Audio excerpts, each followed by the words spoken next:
Welcome to Next on the Tee with Chris Mascaro, where PGA and LPGA players, legends, and top instructors share their stories, insights, and playing lessons. Join Chris every Tuesday night as he talks with the greats of the game. Tonight's show is sponsored by the French Lick Resort, the PGA Tour Superstore, TaylorMade Golf, the Bobby Jones Apparel Company, 2 Under, Ben Hogan Golf, Golf Pride, Srixon and their Z-Star Golf Balls, and the Sandiston Resort. Now here is your host, Chris Mascaro. Good evening, folks, and welcome to this week's edition of Next on the Tee. I'm your host, Chris Mascaro, and as always, thank you so much for joining me again tonight. Well, folks, when I tell you I've been looking forward to this show for a while, I mean it with all sincerity. I mean, how often do you get to have your favorite all-time author, plus an LPGA Tour legend, and the CEO of the best apparel company on the planet all in one show? Well, that's what I have for all of us tonight.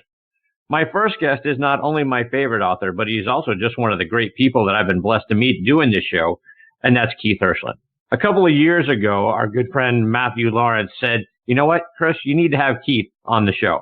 Keith was the producer when the Golf Channel got started back in the mid-90s. He's got a lot of great stories. He's written a couple of outstanding books. And well, I was fortunate that Keith agreed to come on the show and just absolutely blew me away with what a great storyteller he is. Plus, he's just an unbelievably great guy. Tonight, I want to talk more about his books. He's got a new one coming out soon called Murphy Murphy. And Matthew Lawrence just happens to be a character in that book. And I hope he's the done it and who done it this time around in Keith's book. So looking forward to talking about that and a whole lot more when Keith joins me. He'll be along here in just a few minutes. Following him, I'm going to get a visit from LPGA legend Jane Geddes. Jane helped Florida State win a national championship back in 1981. She won 2 majors on the LPGA Tour at the 1986 Women's U.S. Open and the 97 LPGA Championship. So really want to delve into all of those things. Her time at Florida State and what it was like, because as I was doing the research, folks, she started playing the game at 16, and then she's at Florida State winning a national championship, but just a couple of years later, absolutely amazing. So I want to talk about that, plus her 2 majors and what she's got going on now. She plays out on the LPGA Legends Tour, so I want to talk about those great events as well. So really looking forward to having Jane with me. She'll join me a little bit later on in this half hour. Then we'll round out tonight's show with a return visit from the CEO of the Bobby Jones Apparel Company, Andy Bell. We'll hear what's new this fall with all 3 of the Bobby Jones brands, because there's Bobby Jones, there's Rule 18, and then there's Sunice. And Sunice is a fantastic outerwear company. So for us to stay, nice and warm this winter, for those of us that like to get out and play even when there's a frost delay. So we'll talk about Sunice and all the great things going on with the Bobby Jones brand and Rule 18 as well. Really looking forward to having Andy back on the show. He'll join me about 45 minutes from now. So there you have it, folks. More great stories and information coming your way tonight on this edition of Next on the Tee. And like I say, thank you so much for tuning in and taking a journey with me tonight. So you all know I like to kick off the show really by talking about the Lawrence brothers and how much they mean to me. You know how great their golf shows are. So please make sure to tell all of your friends and continue to support both of them. Mitch's show is called Talking Golf Getaways, and you can stream it online at golftripx.com. It's also available on Audio Boom, Stitcher, and Player.fm. He and his co-host Darren Bunch, they take us around the U.S. and Canada to some of the great places that you can go stay and play at. They also let you know about some of the hidden gem courses that you may not be aware of. Mackinac Island up in Michigan is one of the great recent episodes that they did, and I'll tell you what, I checked it out online. It looks absolutely spectacular. Dying to get up there to check that place out. So go online and listen to their podcast. Again, it's called Talking Golf Getaways, and you can find it online at golftripx.com, and that's the letter X, so golftripx.com. Matthew's show is called Backspin Golf, and it airs Sunday mornings from 8 to 9 a.m. Eastern Time on WLXG ESPN Radio AM 1300 up in Lexington, Kentucky. You can stream it online by going to WLXG.com or do what I did, which is download the WLXG app, and you can listen right there on your smartphone. Matthew's fantastic. The show is so much fun, and there's a lot of great golfing content in the show as well. The first segment with his partner, Perry French, who, is a friend of this show. He's been on a couple of times. He'll join me again in a couple of weeks. Perry from Srixon, Cleveland Golf, Zexio Golf. Some of the best week in and week out golf instruction that you're going to hear anywhere. Both Matthew and Perry, they're just great people, and they do a great show. And that first segment is absolutely outstanding. Check it out online by going to WLXG.com or download the WLXG app. and take a listen every Sunday morning. And folks, as you know, we are sponsored by the French Lick Resort. Take a listen to our good friend Steve Rondinero. He's going to let you know what's going on up there. It's a Pete Dye masterpiece, the Pete Dye course at French Lick Resort. Pete says its location on one of the highest points in Indiana makes it special. The long views, you can see maybe 20 and 30 miles from many of the fairways and many of the tees and greens, and you can see it in 360 degrees. Donald Ross's Hill Course put French Lick on the golf map more than 100 years ago. It's where Walter Hagen won the 1924 PGA Championship, and the place where today's Symetra Tour ladies battle each year. It's the ambience around it that makes the golf course. Combine our many resort amenities with legendary golf, and you have a getaway like no other. French Lick Resort is the home of the Senior LPGA Championship, won in 2018 by World Golf Hall of Famer Laura Davies. Play the courses champions play. Plan your trip now online at FrenchLick.com. Yeah, folks, go online to FrenchLick.com to see for yourself what a wonderful place they have up there, and you'll be able to book your stay right there online as well. And well, folks, TaylorMade Golf has done it again. The TaylorMade M5 and M6 drivers are both a tremendous story. They both feature speed-injected twist face, created through a revolutionary manufacturing process where every single head, and you hear me say this every single week on the show, yes, every single head is injected and calibrated to the threshold of the legal limit. So basically, every head is made to be tour spicy. So speed for all of us. Check it out online by going to TaylorMadeGolf.com. And to play a ball with ultimate spin and stopping power, you need a physics-defying cover with molecular bonds that stretch but don't break. To play a ball that goes far and feels soft, you need a fast layer core with incredible feel and maximum distance. And that's exactly what you get in the new Z-Star and Z-Star XV golf balls. And they're only from Srixon. Please also check out our friends at the Bobby Jones Apparel Company by going online to BobbyJones.com. We got their CEO, Andy Bell, ready to join us a little bit later on tonight. They've got their new fall collection out right now, and you're going to see Steve Stricker, Miguel Angel Jimenez, and Ernie Els wearing it out on the Champions Tour. Check it out for yourself by going online to BobbyJones.com and enter the coupon code NEXTONTHE, and you're going to get 10% off at checkout. Now back, and I'm honored to say for a seventh time with me here on Next on the Tee is my all-time favorite author and one of my all-time favorite individuals, Keith Hirshland.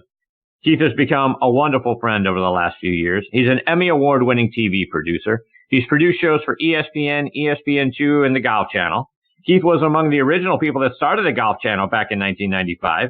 He's written 3 wonderful books. The first is my all-time favorite book, and that is Cover Me Boys, I'm Going In, Tales of the Two from a Broadcast Brat. It's a fantastic read, folks. I can't recommend it highly enough. He's got 2 other great books as well called Big Flies and The Flower Girl Murder. He's got a 4th one coming out, I hope soon, Murphy. I'm dying to read that book, and it happens, like I said at the top of the show, one of the characters in the book is our good friend Matthew Lawrence. Keith's lovely wife, Sarah, is the CEO of the U.S. Olympic Committee. They've been traveling all over the world this year supporting our national teams, and I'm very excited to have Keith back with me again tonight here on Next on the Tee. Hey, Keith, how are you, my friend? I'm doing great, Chris, and I'm always excited when I get a message that says that you want some retired old TV guy to come and join you on your show. So it's always a thrill, and I hadn't realized we'd been together. This will be the 7th time. They go by how about so that? quickly, and you do. I know you do such a great job, and it's always so fun talking to you that I always feel like it's just sitting down and chatting with an old friend. So I appreciate you very much, and your support is always over the top and much appreciated. And we gotta be in this thing together. And I love Mitch and Matthew, and I'm thrilled that you have Jane Geddes on the show tonight because when I first started with ESPN doing their golf, she was winning golf tournaments, and when I moved over to the Golf Channel, she was actually in a playoff, I believe, with Kari Webb in 1996 at a tournament in Orlando. And it was, if I remember correctly, the first win for Kari on U.S. soil. I think she had won the Women's British. She was a 22-year-old kid at the time and, just a superstar in the making. And she won the Health South inaugural in Orlando on our air. And I remember Jane being in a playoff with her for 3 or 4 holes. So maybe Jane will tell you a story or two about competing with with the greats of the game. I mean, she's a heck of a player. She was a lot of fun to be around too. So I'm looking forward to listening to your conversation with Jane. Well, I can't thank you enough for setting that up. I mean, we wouldn't be having that conversation later tonight if it wasn't for you. So I appreciate your continued support, Keith, and for not only for setting up this conversation with Jane, but just sort of the way you've been over the last few years. You're outstanding, and I can't thank you enough for all of that. Well, it's my pleasure, and something tells me you and Jane would have connected at some point with or without my help. So I'm happy to help always. I appreciate you. So, Keith, like I said at the top of the show, you've already got 3 great books, and you've teased Murphy a couple of times when you've been on recently. So talk about where you're at with that book and when we're all going to be able to get our hands on a copy of it.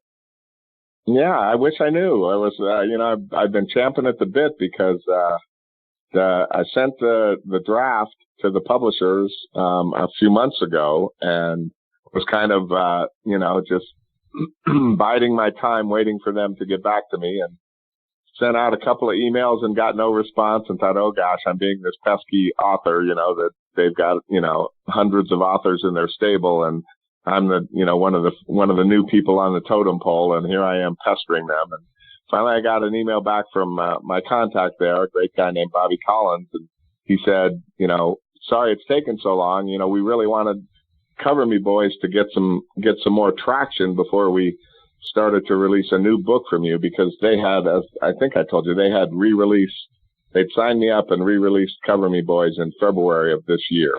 So they didn't want to rush out another book by me or another title by me so quickly. Anyway, he said, here's the first draft. So I got a look at their first draft of edits and went and made a couple of new ones on my own and sent them back to them, and they responded right away saying, thank you, we'll take a look at these, and oh, by the way, do you have any ideas for cover art?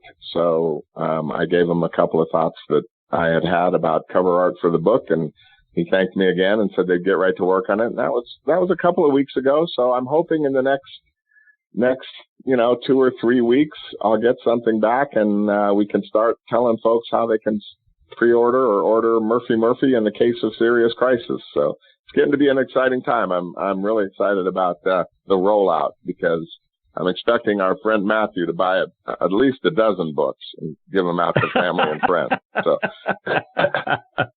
Indeed. Yeah, I can't wait to read it. And like I say, I hope he is the done it and who done it. So I'm looking forward to seeing what his character is like in the book. I'm not going to give away any secrets, but he might be. I can't wait to read it.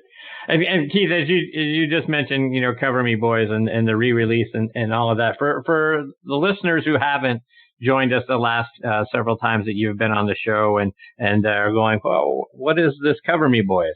Let everybody know what that book's all about. Well, thanks, Chris. It's a memoir of my nearly 40 years in the broadcast television industry. Full title is Cover Me Boys, I'm Going In, Tales of the Tube from a Broadcast Brat. And it starts out as an homage to my parents. My folks were local broadcast pioneers in the northern Nevada area, Reno, Nevada. They started a television station there. And so I kind of grew up, as a little kid running around the halls of the station and trying to glean as much knowledge and to see how my folks, started a business and kept it going and just hired and recruited, some of the most talented people in the world to help them run this TV station. And when they passed away, Sarah and I were, over on Maui where they lived, going through all their belongings. And we came across a box that had a bunch of memorabilia in it, some awards that my dad had won and some commendations and letters from presidents and senators and, some memorabilia from my dad's time in the Navy. And Sarah, who hadn't gotten to know them, sadly, very well, said, don't let this be your kids looking in a box when you're gone and saying, my gosh, we had no idea that, Dad helped start ESPN2 and was one of the first 40 people hired at the Golf Channel and won an Emmy and knew Tiger Woods and had traveled around the world producing golf and, had this amazing career. And so she said, start, writing some stories down in journal form, just to let these, so the kids would have, some idea of what we did in our life. And that somehow turned into a book. So it's about 450 pages of stories about TV and stories about golf and a lot of stories about golf TV that I think that a lot of your listeners might have some fun with. So Keith, let's switch gears a little bit. As you talk about television, and the thing that's excited me about you on top of the books over the last several months is I'm starting to see you get involved a little bit more on the TV side. We saw you, earlier this year with the guys on TNT, back with the PGA Championship, and it just sort of wets my whistle and hope that a great talent like you might start doing a little bit more here and there, and even start to tie in like with your wife Sarah. And for those who don't know, Sarah's the CEO of the U.S. Olympic Committee.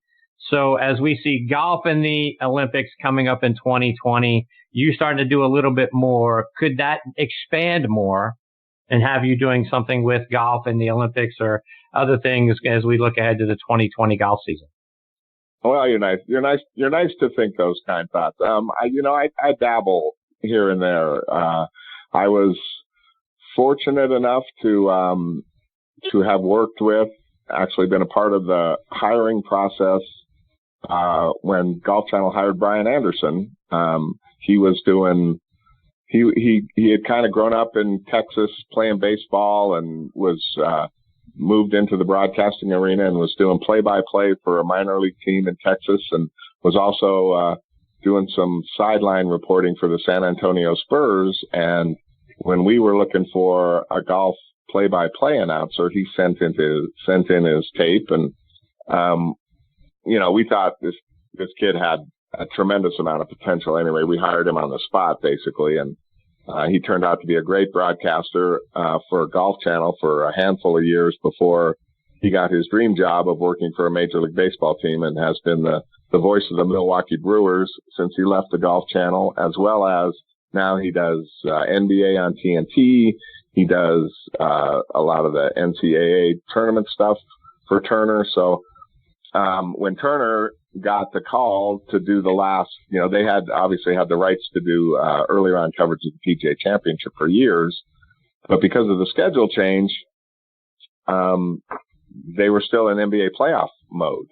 And Ernie Johnson, who had done their golf, was also doing their NBA telecasts, and he chose the NBA over golf, which meant Brian was going to be doing the earlier on coverage of the PGA Championship. So he was nice enough to call me and say, listen, I'm going to be doing the PGA Championship, and I'd really love you by my side and, to feed me nuggets in my ear and give me direction and help me out a little bit.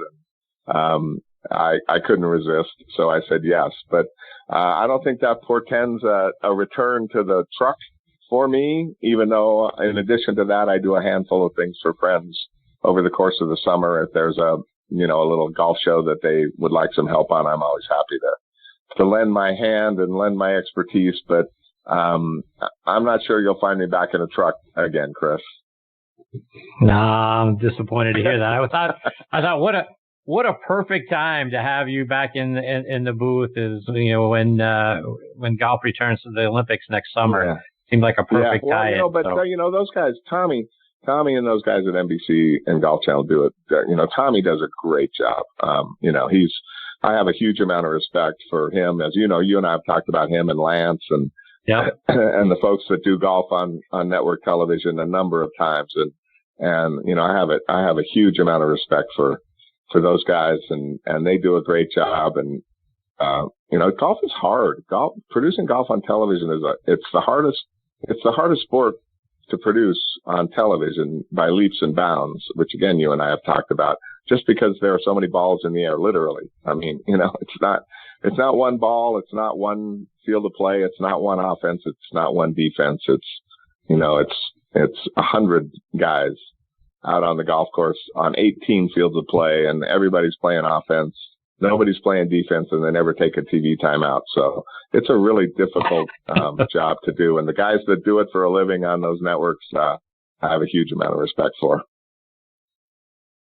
Keith, I want to get your thoughts because you have been involved in televising golf tournaments, for so many years. And one of the things that we've been talking about on the show over the last several weeks has been around the PGA Tour's wraparound season now, right? I mean, everything got shifted around from a majors perspective and from the regular golf schedule because they wanted to get done before college football and the NFL started up. But then we've got this wraparound season where there's tournaments going on, right? There's another one this weekend. There was been a couple last few weeks, right? And I don't understand. It doesn't make sense to me that they're playing more golf that nobody's watching. That and the pretense, for changing the schedule around was to get done before football. Yet they've added all of these tournaments, through the fall. Your thoughts? How do you feel about the wraparound season? I'm not a huge fan of it for those reasons that that you've already talked about. And I think a lot of it is, I wasn't sure how I was going to feel about the, kind of the accelerated majors season. And I ended up, kind of where I was on the fence before, leaning more toward I'm not a fan of it as opposed to that I am a fan of it, because I feel like, and you even heard players talk about it. There wasn't any time. It felt like there wasn't enough time in between the majors this year to really get fired up about the next one coming up. And the fact that Tiger didn't play at all between the Masters and the PGA Championship was kind of evidence of that. Justin Rose, I know, made some comments about how he didn't think it was conducive to the best performances for the guys to have such a condensed schedule.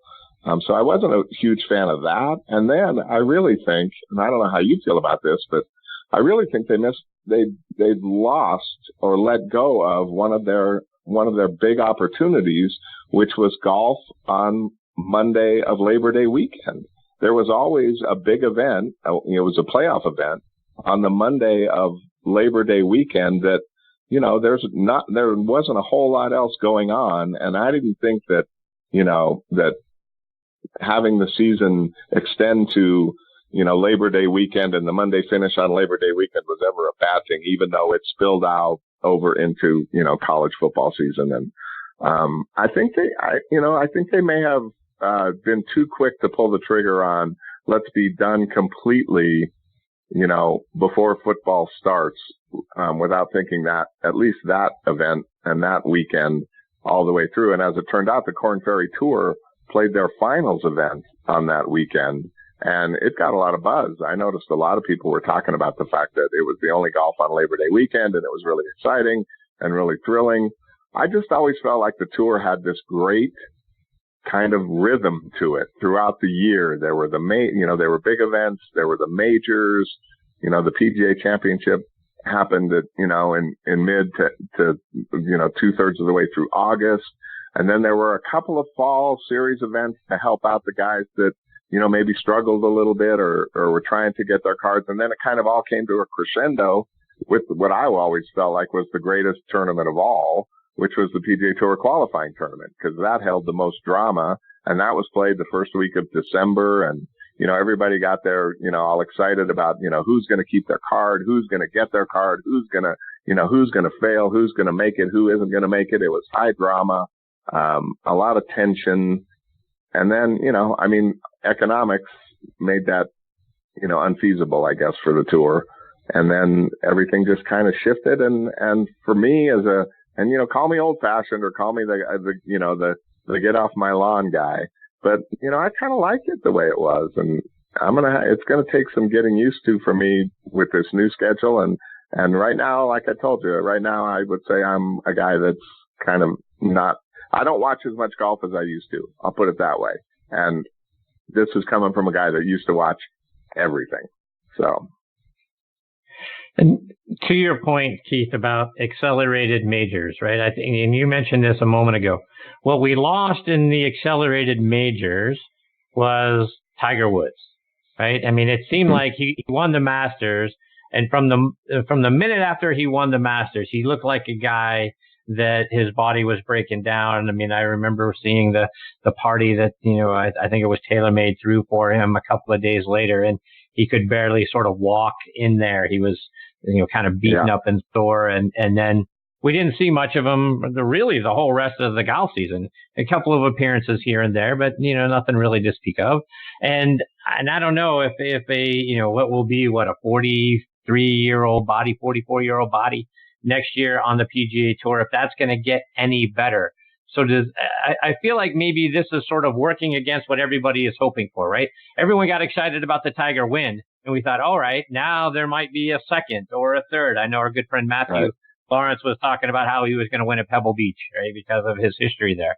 But it almost feels like maybe this is going to give us less Tiger, not more Tiger. I don't know. What do you think?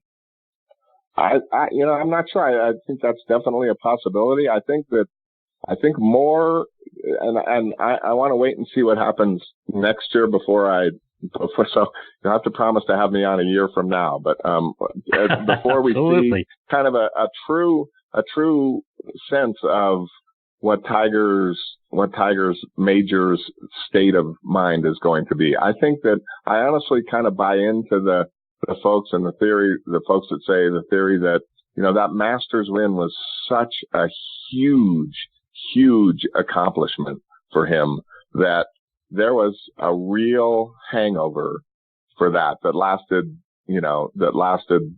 clearly, a month, because he played so poorly at the PGA Championship. But it may have been a hangover that lasted longer than that. But the fact that there was this accelerated majors schedule put the spotlight on it so much more brightly. And I agree with Matthew. I was one of those guys that thought he would perform well, contend, if not win, at Pebble Beach. And he was a non-factor. And then, at the British Open, it seemed like once he won that Masters and got that, 15th major, he was done. He was done for the year. It was like he accomplished something that so many people, and maybe in the back of his mind, he felt like maybe he'd never accomplish again. And that kind of, I think it affected him throughout the course of the entire rest of the year. So that's why I want to see what happens this coming up majors season, to see if he kind of handles that more on an even keeled temperament basis, and see if he can, I have no doubt that the man will contend, if not win, Masters for the next 10 years, and contend in, if not win, British Opens for the next 10 years, because that kind of golf and those courses set up for people to be able to do that. Tom Watson almost winning at 69 was a perfect example. So, he's not done yet. I just would like to see what happens if he's feeling good and getting the good end of the early late window draw and the weather draw at certain tournaments, and to finally now know that he can win another major. So maybe it won't have such a drastic effect on his body like the win at the Masters had on him. But I don't know. Before we let you go. You're right. Keith, before I let you go, remind our listeners how they can stay up to date with all the great things you continue to do. Find your books, buy your books, and then follow you on social media as well.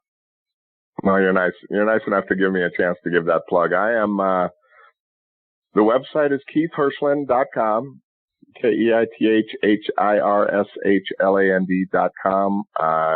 You can find my books there and at Amazon and at Barnes & Noble. And I have a blog that's called Cover Me Boys through WordPress.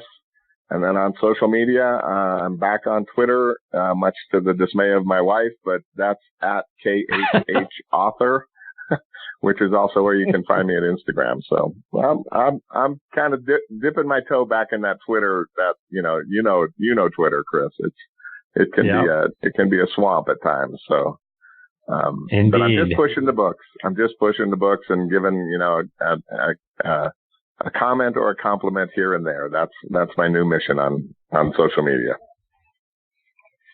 Well, Keith, I can't thank you enough for coming back for a seventh time and being a part of the show. There's so many other things I want to get into with you. I hope you'll come back and join me again real soon. Like you say, every moment that I get, or every amount of time I get to spend with you flies by. It's never long enough, so I hope you'll come back real soon. I am always at your disposal, my friend, whenever you need me. I appreciate you, Keith. Take care. All the best to you and Sarah and your new grandbaby. Congratulations on the new grandbaby. Thank you, sir. Appreciate it. See you, Keith. That's the great Keith Hirshland. And I'm telling you, folks, you got to go read his books because they're absolutely spectacular. Cover Me, Boys, I'm going in. I've said it, a million times, and I'll say it a million more. My favorite book of all time. And let me preface that by saying, and you can ask my wife this question, I'm not a reader. I'm not. I'm a USA Today sniglet. Give me a little bit, and if I'm interested, I'll read a little bit more. But as Keith talked about, it's over 400 pages. I haven't read 400 pages since I was in high school. But I picked up that book because Matthew said, this book is great. You need to read it. And I picked it up and I started to read it. And before I knew it, I was on page 300. And then before I, blinked two more times, I was done. I mean, that's how great this book is. So when I tell you it's a fantastic book, and coming from a non-reader, I'm telling you he's a great author. And then you read Big Flies, and I can't wait for Murphy. God knows I'm chomping at the bit to get that book to see what that's all about, and then see how the Matthew Lawrence character, what he does in that book. But Keith's fantastic, and on top of that, like I say, you go back to his time at the Golf Channel and ESPN2, and all the great stories that he has from his time, producing and directing those golf tournaments. And then, like I say, on top of all of that, he's a 10 times better person that he is an author and a producer, and he's an Emmy award-winning producer, and he's a best-selling author. That tells you everything you need to know about Keith Hirshland. I look forward to having Keith back on the show again real soon.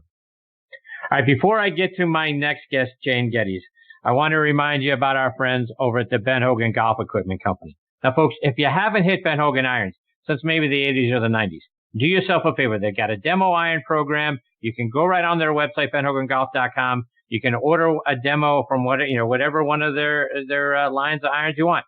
Fort Worth, PTX, new PTX Pro or Edge irons. They're going to send you a demo iron, and you go out on the range and compare it to whatever it is you've got, right? So their irons and everything that they make is absolutely spectacular. Irons and wedges handcrafted one at a time in their Fort Worth, Texas factory. So they've got no mass production. There's no shortcuts going on. You can now order custom-made irons, wedges, and hybrids by going online to their site. Again, benhogangolf.com. And they're going to build those clubs to your specifications. The best of all, they're going to charge you a fraction of the typical retail price.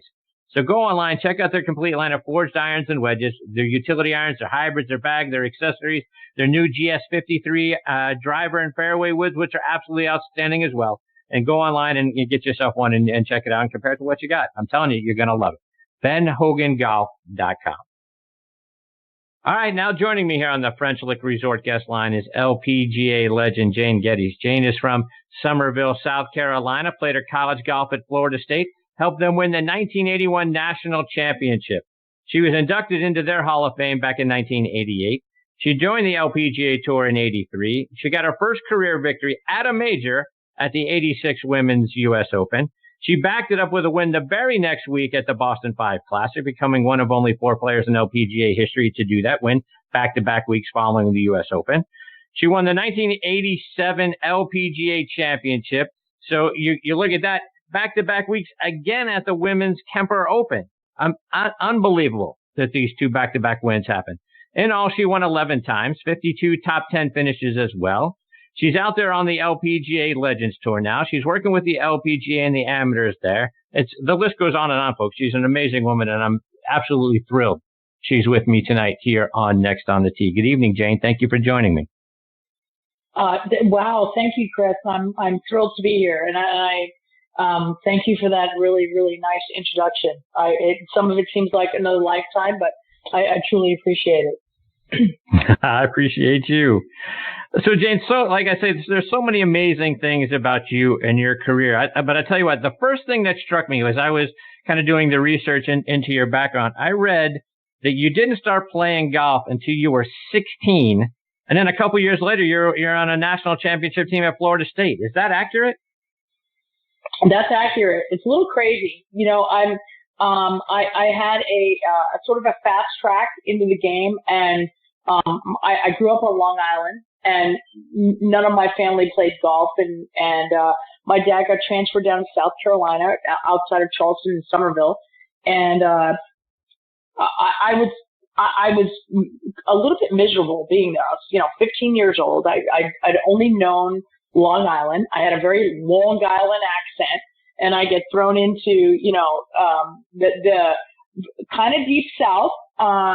And so it was a bit of a culture shock for me. And my parents were trying to figure out what are they going to do with me. I played every sport, and I was athletic, and I loved to play softball and volleyball and all different kinds of things. And my mom read an article in the Charleston Post-Courier about Beth Daniel and her teacher, Derek Hardy. Beth had just won her second U.S. Amateur at that time, and there was an article about them. And my mom said to me, "Do you want to maybe play golf?" And I was like, "No, I hate golf. I know, what?"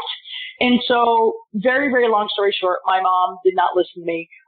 Set up a lesson with Derek, and kind of the rest is history. And so it was the right time, the right place, the right teacher.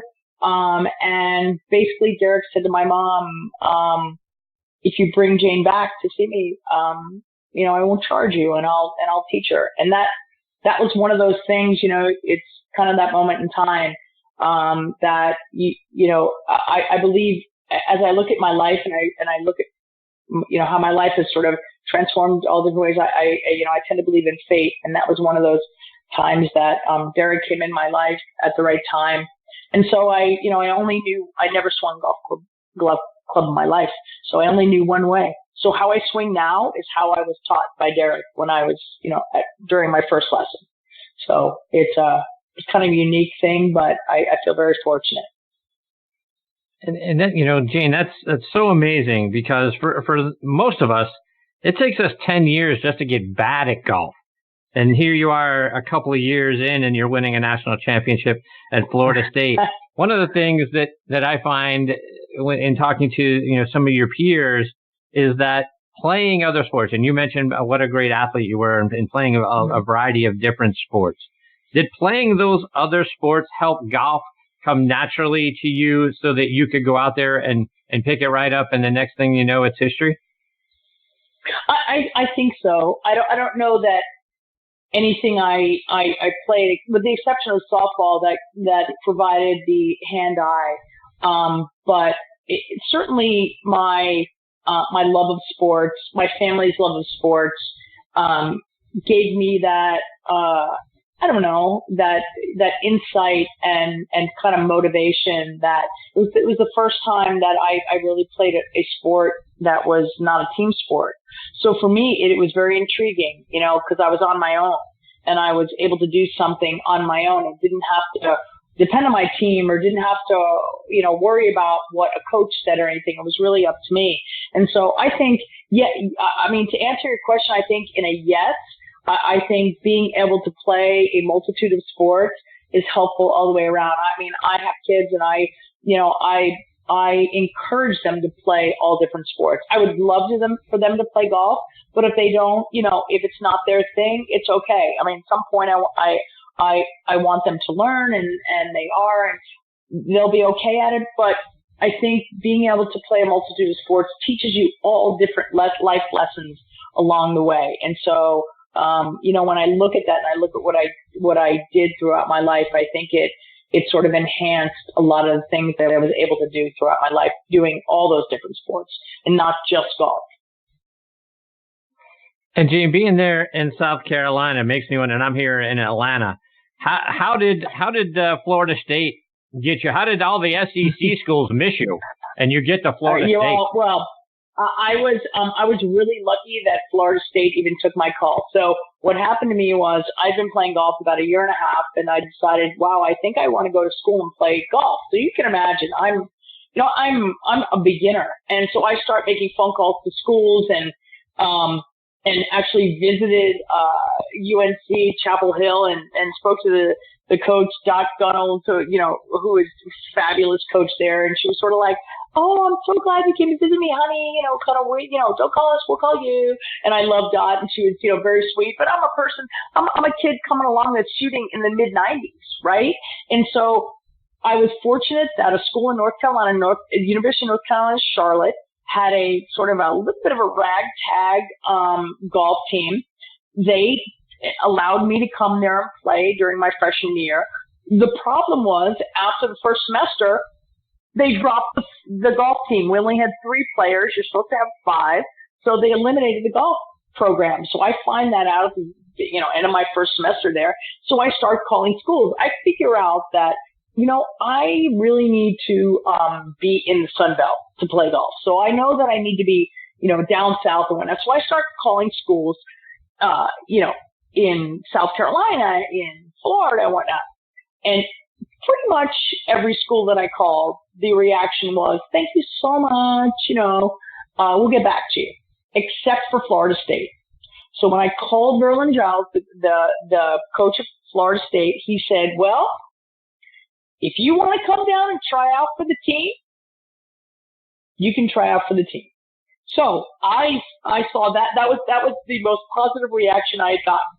So I applied to Florida State, got in, went down and tried out for the team, practiced my butt off between that January and the, August that I went down, and actually lowered my score, I would say 10 or 12 shots, and was shooting sort of in the low 80s, high 70s, went down and tried out for the team in Florida State and made it. And then, we were a bit of a sort of interesting team there, where we had a bunch of players from Canada and all different. We weren't sort of the usual college team where it was the junior players from the U.S. And then, lo and behold, my junior year there, we won the national championship, and it was just, again, that fate thing that, this happens in my life and I end up here and I have this amazing experience. That was, sort of one of the first kind of moments for me that I said, wow, that was just amazing. Like, how did that even happen? So just crazy.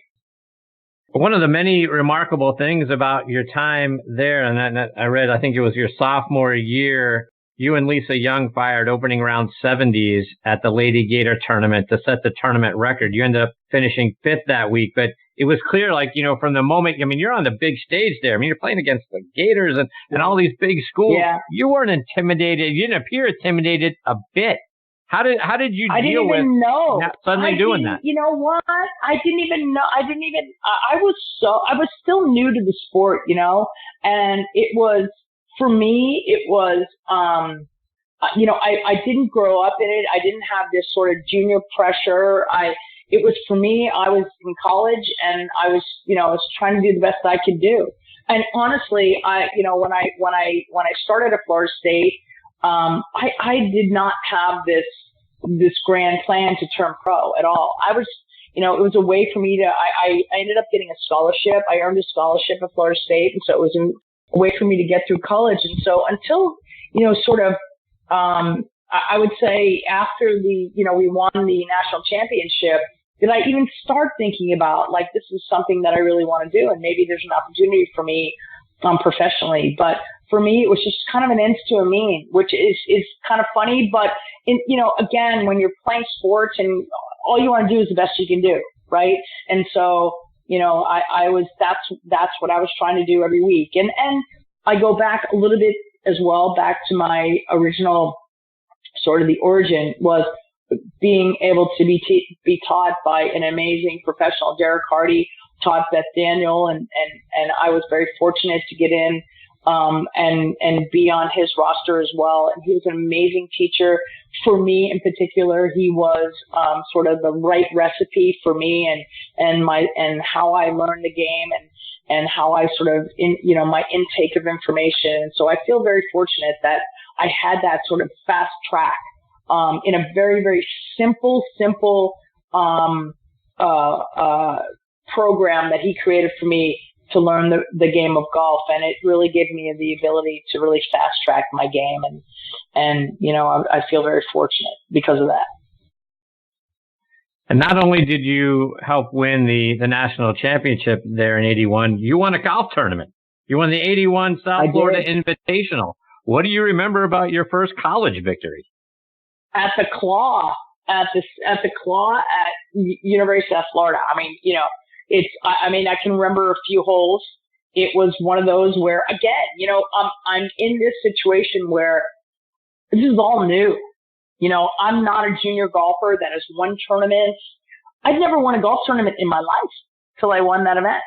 And so I went through this period of time from the time I started playing until, honestly, to when I won the U.S. Open, that almost everything I was doing was like new. I was just doing my best. It was like, I'm like a hamster on a wheel, and I'm playing the best I can play, and I'm doing the best I can play, and oh my gosh, I won. Honestly, that was until I knew better, which was sort of after the U.S. Open and when reality really struck. I was just doing my thing. I was trying to get through college. I was trying to, it was cool. I was playing well. And then, I went on to the mini tour and trying to do the best I can do there and make some money and whatever.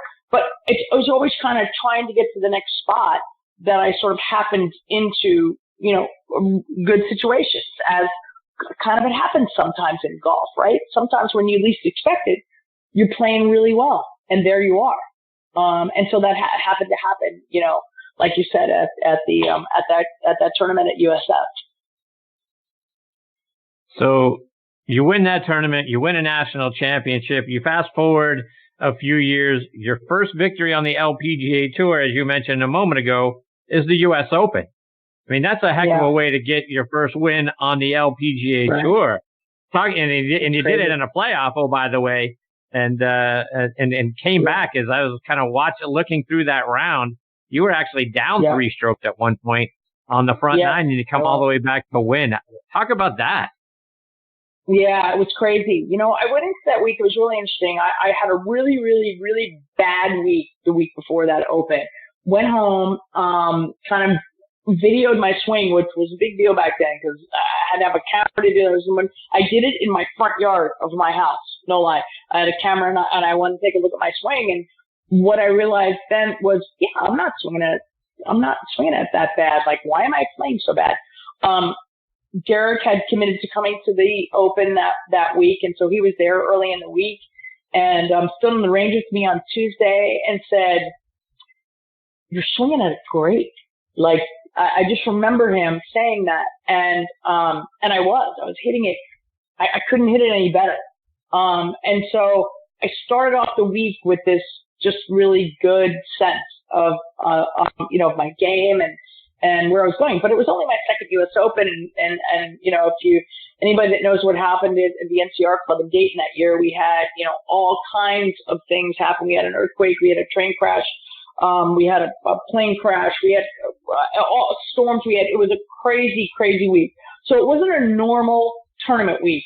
And maybe that was helpful because in the end, it was extremely disruptive to anyone that would have been sort of really, really focused on that week or whatnot. And I was, clearly I was focused, but, I got in a situation during the last round where I was able to tie for the lead with Sally Little. And it was interesting because I went out on Monday and, ignorance is bliss, and I'm not a big practicer or warmer-upper, and so I was feeling good about my swing. I went out on the driving range and hit a couple balls and hit some putts. And I was at the first tee before they even had set the tees. And I was actually sitting on my bag on the first tee when PJ Boatwright, the executive director of the USGA, then kind of came up on the tee. He looks at me like, "Are you crazy? What are you doing? Like, look at this kid. Like, what are you doing sitting here?" And I just said, and he said, "What are you not warming up?" I said, "I'm warmed. I'm ready to go." And it was almost like he looked at me like I was absolutely crazy. But, it was, I don't know. Again, it's, sort of ignorance is bliss. And I went out and tried to play my best. And it was, I played a great round. I remember being 3 down the turn. I remember saying to my caddy, and my caddy saying to me, like, let's bring it on the backside. And I was playing so well that, or I was hitting the ball so well, which for me is the key, right? I'm not a great, I've never been a great putter and never had a great short game, but for me, my ball striking was key, and I was hitting it really, really well. And I came out in the end and won the event. And you know, when I look at it now, I wish, you know, it's something that it was wonderful that it was my first tournament that I won. It's like amazing. But I think I maybe would have appreciated it more if it was maybe a few years down the road. And not that I don't, I mean, you know, it's my greatest achievement. And as I say to everyone in golf, you know, for me, anything that I do in golf now is the cherry on top because I've won the U.S. Open. And so I've sort of, you know, said that my whole career. So everything else beyond that, I had a career that I'm very, very proud of. But that was that thing that, you know, that moment that, you know, most every golfer that plays, would give anything to be able to experience. And I was able to experience that. So I'm so grateful. And I look back on it and I appreciate it. I appreciate it far more now than I ever did. It seems like every year that goes by, I appreciate it more.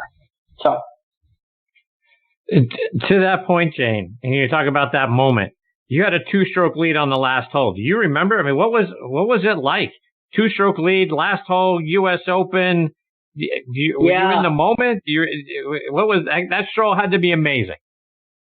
I was then. I'll tell you when I wasn't in the moment. I wasn't in the moment I was in the moment, but like a little bit out of my mind during the last round. So on the 16th hole of the last round, there was a scoreboard.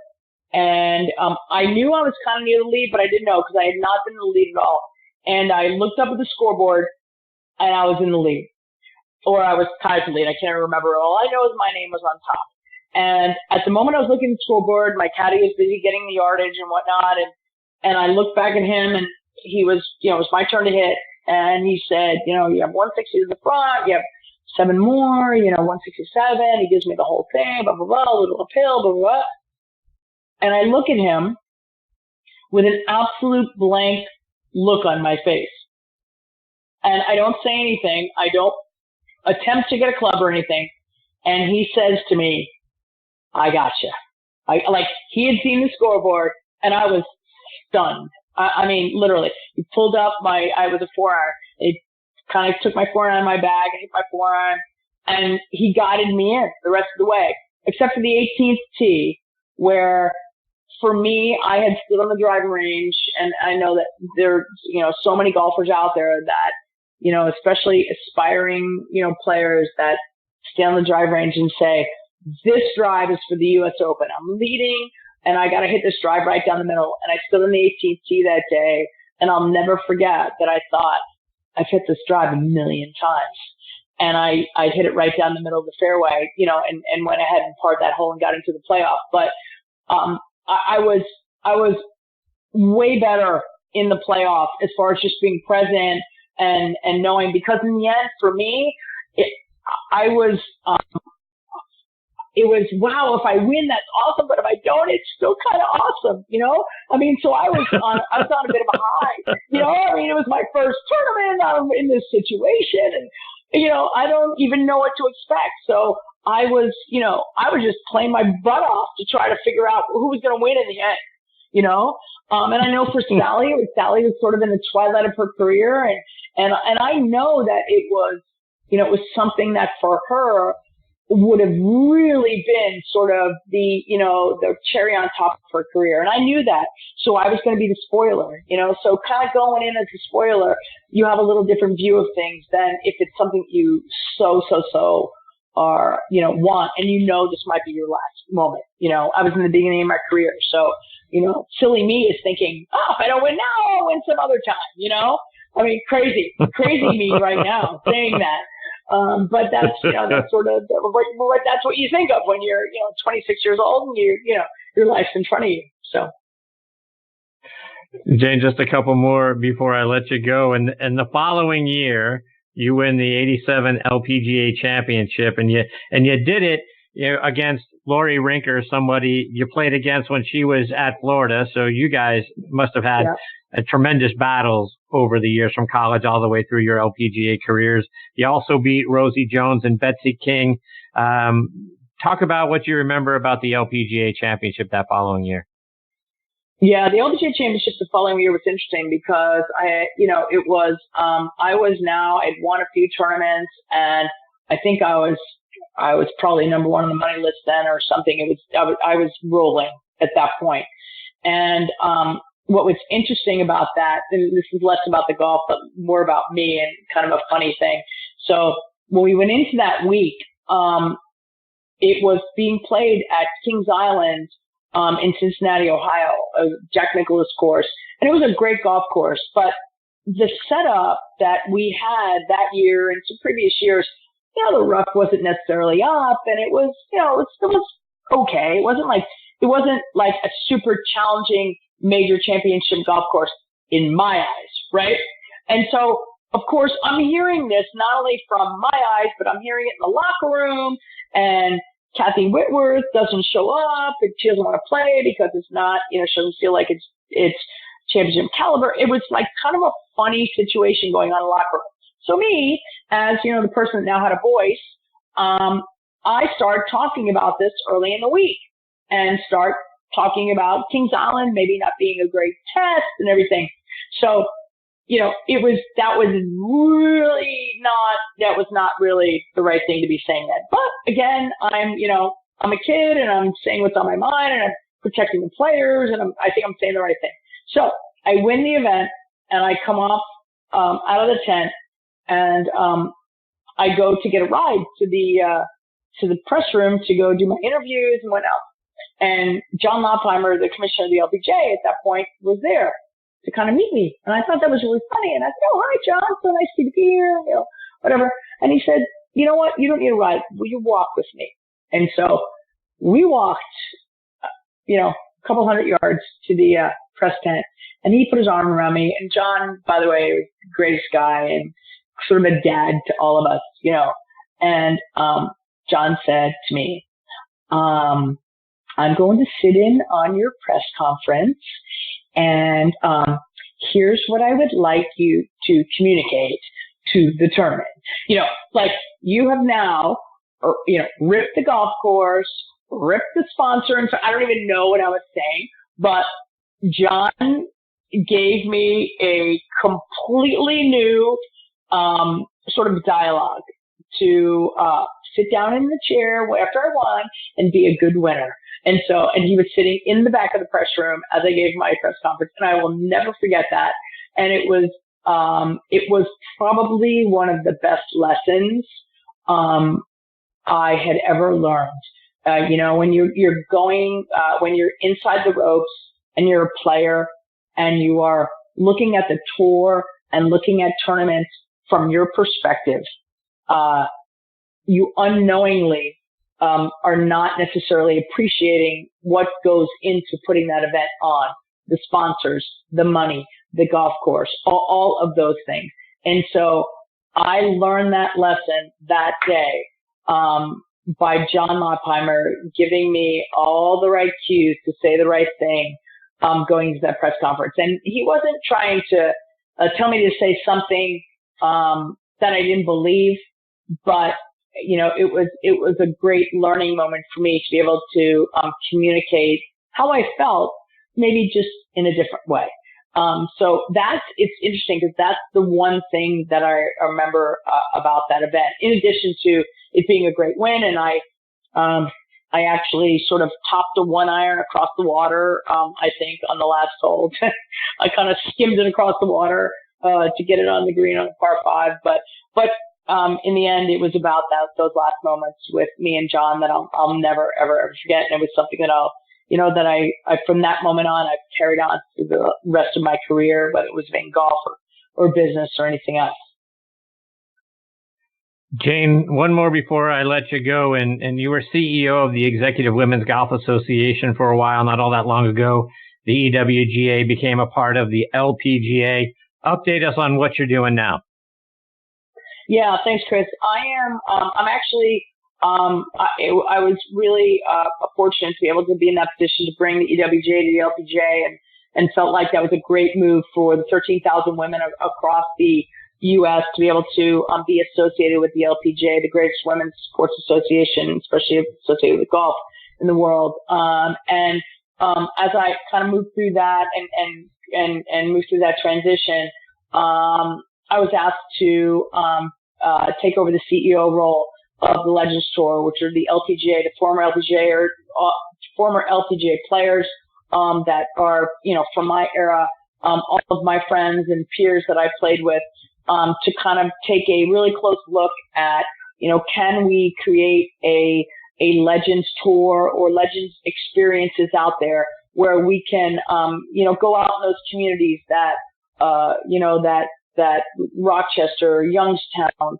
Corning, Seattle, Phoenix, all those communities that we had such a great following, for players that some of the greatest names, in women's golf, Nancy Lopez, Meg Mallon, Beth Daniel, Amy Alcott, I can go down the list, all the 14 Hall of Famers that are members of our tour. And so right now I'm about 3 months in to try to look to 2020 to sort of, try to get the word out there and say, we're out here. We might not play as well as we used to, but we play some pretty darn good golf. And kind of looking to some of those communities, and areas that would really appreciate us coming back around and creating sort of a reunion of sorts. And so, I appreciate you giving me an opportunity to talk about that. I'm passionate about that. I'm passionate because it's my era. Those are my friends and my peers and people that I believe really made the tour what it is today, along with the founders and along with the era that came before us.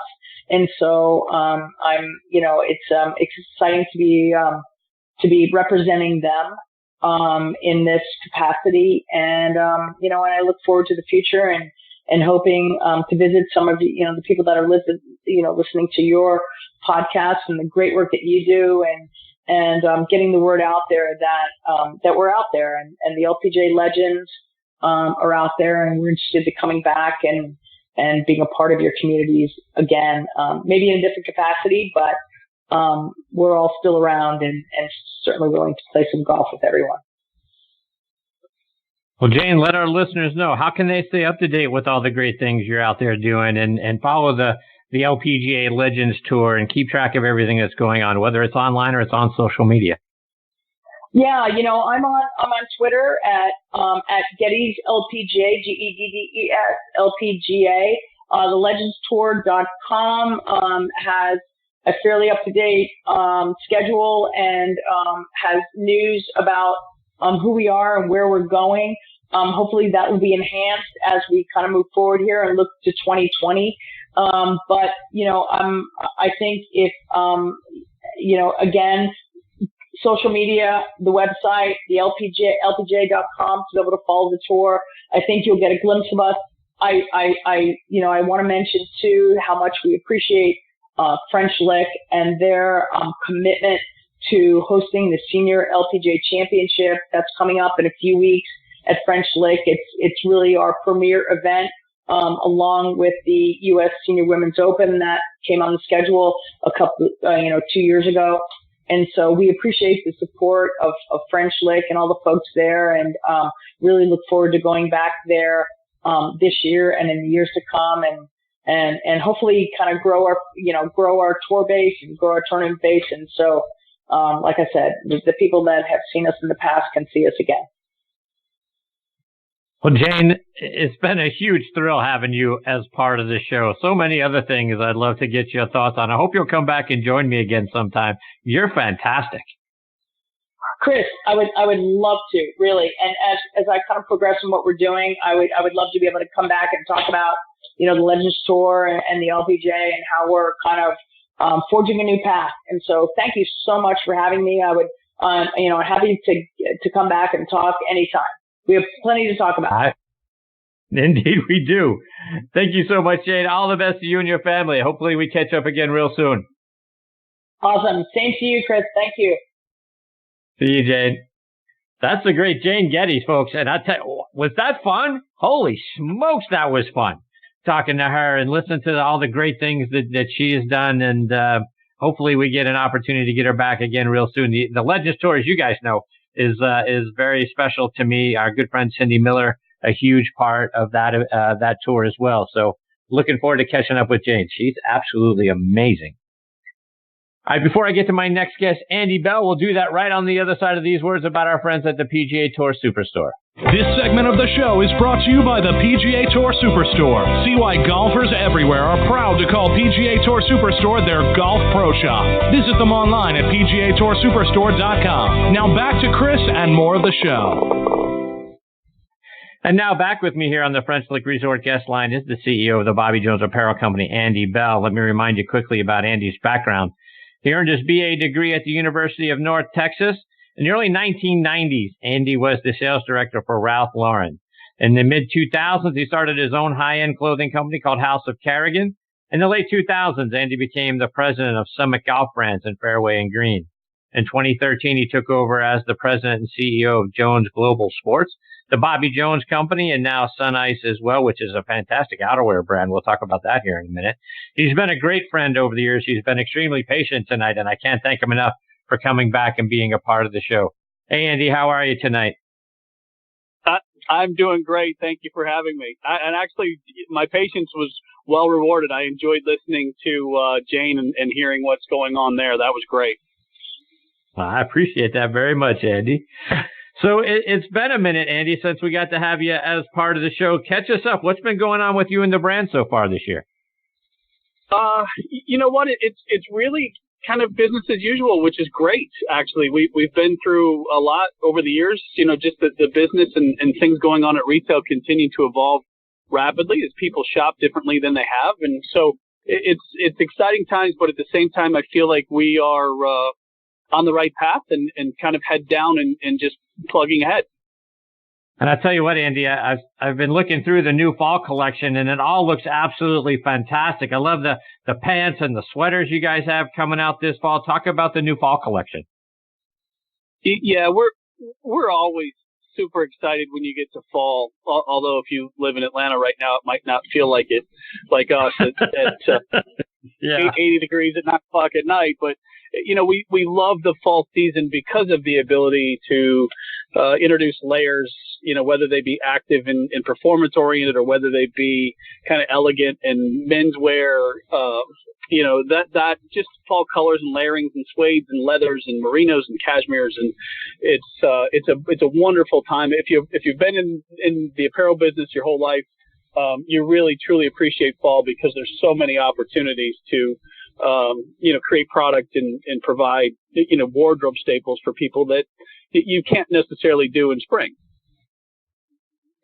And Andy, as we look ahead to winter, and you're right, here in Atlanta, it seems like it's still 100 years before it's going to get to be winter. I'm hoping it comes quicker than that. But the Sun Ice brand, I tell you what, the outerwear that you guys have in the Sun Ice brand and the ability from the thermals to keep you warm when it does get cold outside, and for our friends and the other parts of the country that are already starting to get a little bit of the fall weather and winter, I'm sure seems much closer to them. Talk about the Sun Ice brand and the things you have for winter.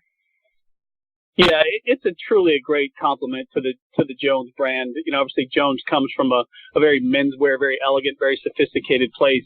And Sun Ice really comes from a performance mindset. It was born in 1976 and really kind of cut its teeth on the mountain and on the Olympics teams up in Canada, and it, you know, evolved to providing some of the best golf outerwear there is, you know, to the point that, you know, we had an incredible presence on tour really because people wanted to wear it, not because we were paying them to wear it. And also the President's Cup teams, you know, continue to choose us. You know, we've been a part of some of the great, you know, championship victories over the years in those bags. So I think the guys, with the people that it matters most to, I mean, if you think about somebody, coming down the 18th hole, trying to win a championship, the last thing they want to think about is their rain jacket going to hold up, or are they going to be okay? And I think that's the greatest thing for us is the people at the highest level of competition trust that product and don't have to spend any time thinking about it. And so it works really well. Like I said, it's a great complement. You'll see in our latest Jones catalog, actually, we present both products together. Sunice goes places that we wouldn't take Jones, and Jones is in places that we wouldn't take Sunice. They're two different points of view. So it is a very diverse brand. It's been to the top of Mount Everest. It's done some amazing things in that product. And so it's, whether it be wind, whether it be rain, whether it be thermal, and you're looking for, kind of a heat regulation, all those things exist somewhere in that brand. And so it's a lot of fun to have that high level of performance exist in the product you produce. And Andy, as you talk about it being the choice of the President's Cups team, and one of the things that I'm intrigued about from the Sunice brand is you talk about you don't want to have to think about things when you're out on the golf course. Well, for those of us who still like to play when it gets cold outside, those of us that are familiar with frost delays in the morning and kind of waiting that piece out, the thing you don't want is to feel like you're restricted in your golf swing because you still want to play when it's cold. Talk about the Sunice brand and the ability to, kind of swing freely without having to worry about being all confined in a jacket. Yeah, it's really come a long way. If you go back, before you really had the technology and fabric that you have today, and your ability to have stretch in a fabric that is also still waterproof, the garments were constructed in a way that the reason you had freedom of movement is because you could practically swing inside them, right? They had so much fabric and they were so big but that was the only way you could really generate that freedom, was to create these extra pleats and all this stuff. Well, technology has come so far that we can make a jacket that is more form-fitting, looks great, feels great, but because of the ability to put stretch in certain places and in the right places, and that's the beauty of having people on our team that are truly golfers that understand that, you can make these garments fit the way they should fit, and that comfort and the ability to move with you throughout a swing, because the golf swing is can be challenging just if you think about the motion you create and what your clothes need to do and where they need to go. It's not an easy thing to do. So we're very, very thankful for the technology that exists today that allow us to create those products that work that way. And Andy, the third brand that you guys have is Rule 18, and we've talked a little bit about that in the past, being a younger brand, a more hip brand. But I got to tell you, at 54 years old, I'm digging the looks of the shirts and the sweaters you've come out within Rule 18, and I probably need to do a few more sit-ups to make myself feel a little bit better. But when I look at that brand, I tell you, I like you got some great looking sweaters there and some great looking dress shirts and casual shirts within that brand. Inform our listeners that may not be as familiar with that one as they are with Bobby Jones and Sunice about what Rule 18 is all about. Sure. Rule 18 obviously it's a subset of the Jones brand, really. And we felt like we had something to say in that vein. And I don't know that we'll say that it's younger necessarily from a number and an age demographic as much as it is, it's an attitude. It's for people that wear their clothes a little slimmer. It's just, the world has evolved that way, and we talked about a little bit with Sunice and the way things fit.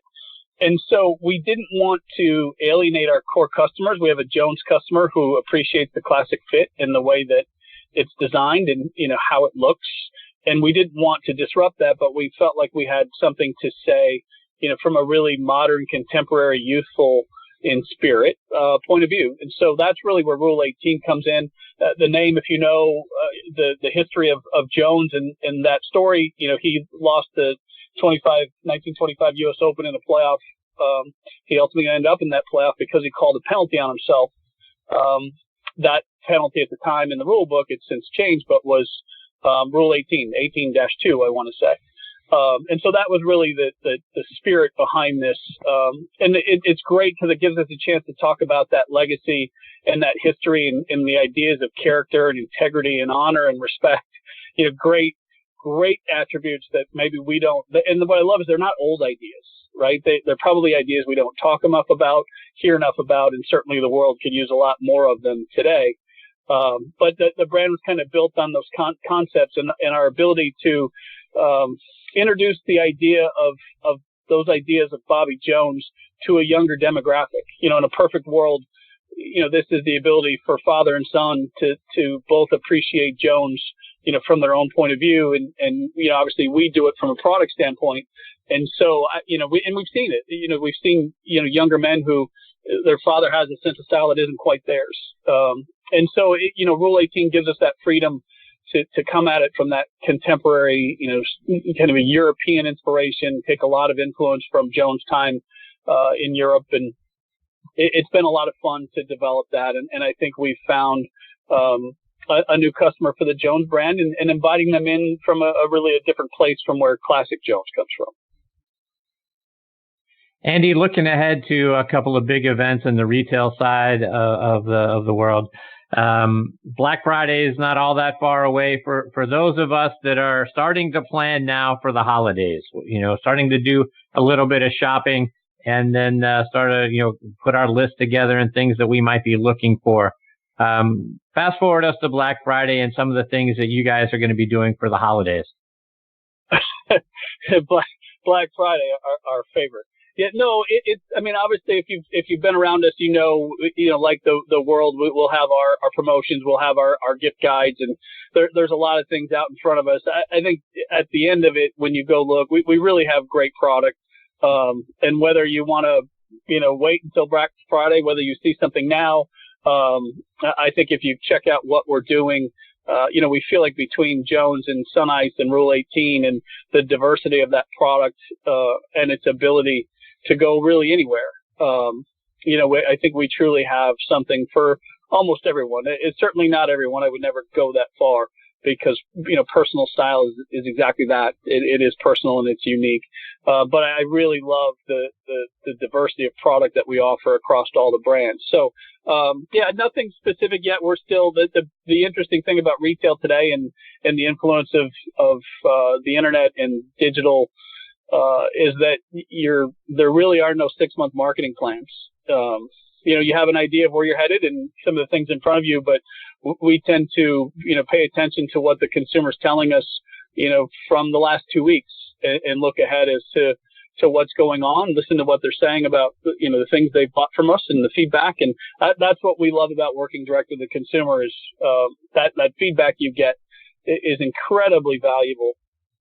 To make sure that you're creating the products that they want you to create and that they're looking to buy. So to that end, Andy, is we look even further ahead than the holiday season, the PGA merchandise show in late January. Are there going to be some innovations, some things that you might give us a peek under the tent that we might see coming out in Orlando? Yeah, actually, on the Jones side, we've put a real emphasis on a new product that we're calling Jones Performance Cotton. It's a kind of an extreme function cotton. It's a cotton, cheap value cotton. So for those cotton purists, and we have a lot of them, it feels in that kind of luxurious cotton feel, hand feel, and against your skin, it's great.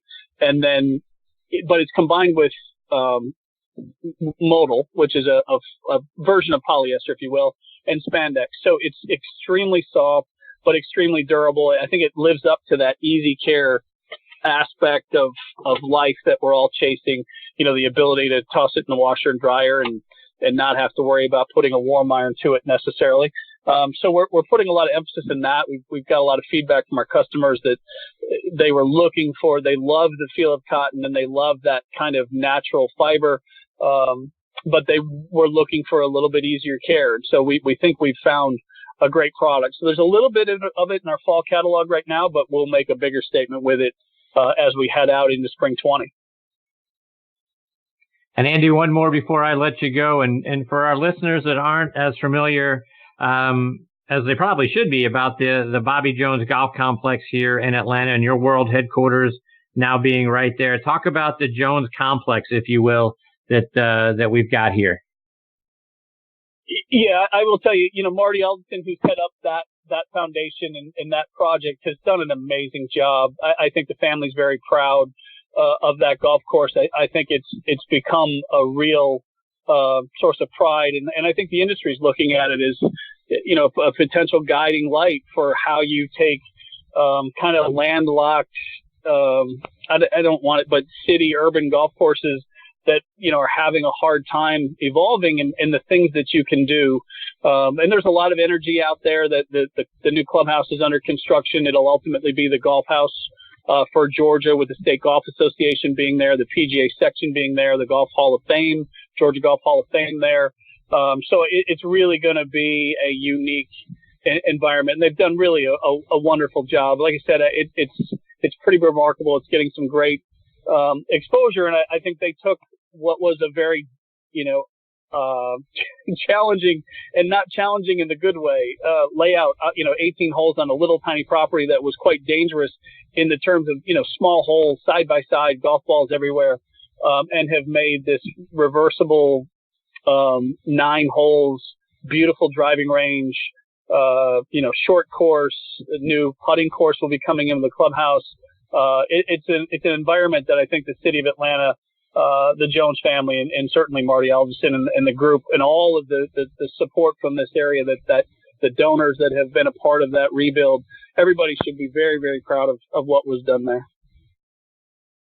Andy, let our listeners know how they can stay up to date with all the great things that you and the brand are doing and follow you, whether it's online or it's on social media. Yeah, obviously the best place for us is BobbyJones.com. You'll see actually all of our brands are linked together. You can get to Sunice and Rule 18 and Bobby Jones all kind of in the same family, and put everything in the same cart. And social media, through Facebook, Instagram, you'll find us there as well. But certainly the website is a great home for everything going on in our world. Well, Andy, I can't thank you enough for coming back and being a part of the show again tonight. We love working with you guys and partnering with the Bobby Jones brand. We're big fans of the style and the fabrics that you guys have. Everything about what you guys put out is top of the line, and we can't thank you enough for partnering with us and coming back and being a part of the show again tonight. Yeah, Chris, we appreciate it as well. Obviously anything we can do, let us know, and we appreciate the opportunity to be here.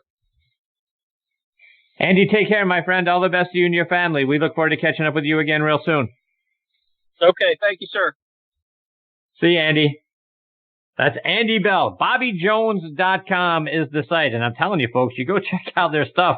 And from each one of those 3 brands, and the Sunice one, for our friends that are already starting to feel the effects of fall and know that winter is right around the corner, I can't recommend enough to go check out the Sunice brand. And then the Rule 18 and the Bobby Jones brand, also great stuff. Their fall collections look absolutely spectacular. The pants look great. The sweaters are even, are off the charts good. So go check it out. Again, it's online, BobbyJones.com. All right, folks, time for me to put a bow on another episode of Next on the Tee. My sincere thanks again to Keith Hirshland, Jane Geddes, and Andy Bell for joining me tonight. Please check us out. Our website is nextonthetee.net. On there, you're going to be able to see what our guest schedule looks like, so you'll be able to see who we've got coming up. And a huge thanks to our friends over at Podbean, podbean.com. They're featuring us right there front and center on the Podbean app. You can find us in the golf section.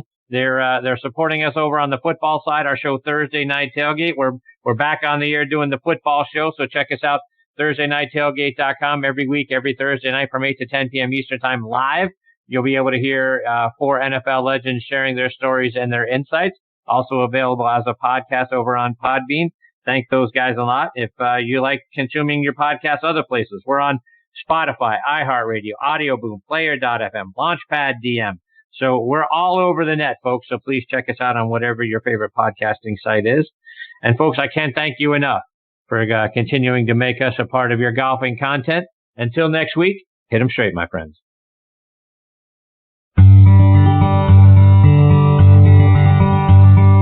You've been listening to Next on the Tee with Chris Mascaro, where PGA and LPGA top instructors and media members go to tell their stories.